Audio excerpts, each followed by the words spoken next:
Nagkaroon ng kasunduan sina Sinclair at Kingsley na magpakasal, dahil ayaw makasal ni Sinclair sa isang prince na spoiled, at sinakaya naman din ito ni Kingsley kasi iniwan siya ng kanyang kasintahan.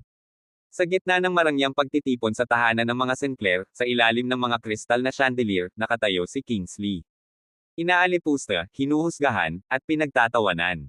Suot niya ang mamahaling kasuotan, dala ang apelyidong hindi nila matanggap. Hindi siya nababagay dito, bulong ng mga bisita.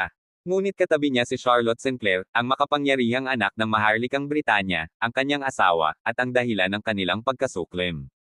Ngunit hindi ito kwento ng lalaking pinabagsak ng pangungutya.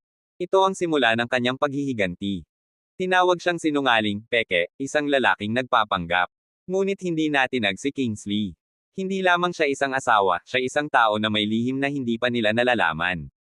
Isang CEO. Isang leader. Isang lalaking may pangarap na kayang baguhin ang kinabukasan. At ngayon, nagsisimula pa lang ang tunay na laban.